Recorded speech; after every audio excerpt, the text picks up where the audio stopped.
بسم اللہ الرحمن الرحیم۔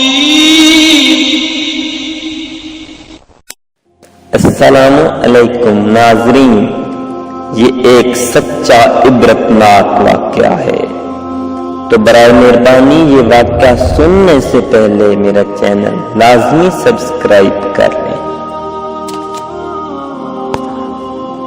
اصفہان کا ایک بہت بڑا رئیس اپنی بیگم کے ساتھ دسترخوان پر بیٹھا ہوا تھا۔ دسترخوان اللہ کی نعمتوں سے بھرا ہوا تھا۔ اتنے میں ایک فقیر نے یہ صدا لگائی کہ اللہ کے نام پر کچھ کھانے کے لیے دے دو۔ اس شخص نے اپنی بیوی کو حکم دیا کہ سارا دسترخوان اس فقیر کی جھولی میں ڈال دو، اور اپنے حکم کی تعمیل کی۔ جس وقت اس نے اس فقیر کا چہرہ دیکھا تو دھاڑے مار کر رونے لگی، اور اس کے شوہر نے سے پوچھا، جی بیگم آپ کو کیا ہوا؟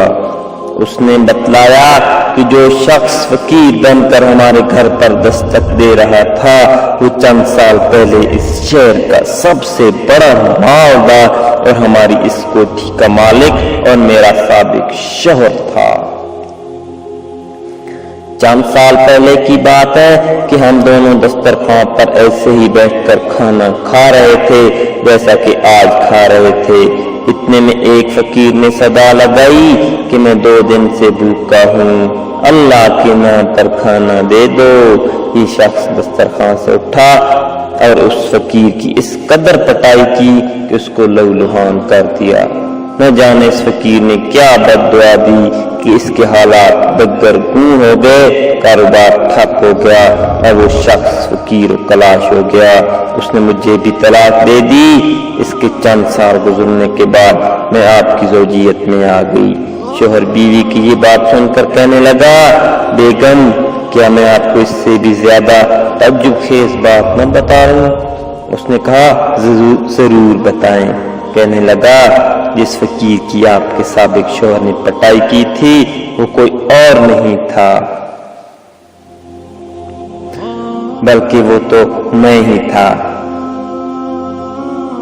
گردش زمانہ کا ایک عجیب نظارہ یہ تھا کہ اللہ تعالیٰ نے اس بدمست مالدار کی ہر چیز، مال کوٹھی حتیٰ کہ بیوی بھی چھین کر اس شخص کو دے دی جو فقیر بن کر اس کے گھر پر آیا تھا، اور چند سال بعد پھر اللہ تعالیٰ نے اس شخص کو فقیر بنا کر اسی کی در پر لے آیا۔ واللہ علی کل شیء قدیر۔ تو ناظرین، میرا یہ واقعہ پسند آئے تو میرا چینل لازمی سبسکرائب کریں، اور سبسکرائبر کے ساتھ بنی ہوئی چھوٹی گھنٹی اس پر کلک کر دیں تاکہ میری آنے والی روز کی نئی ویڈیوز آپ کو بر وقت مل سکیں۔ بہت شکریہ۔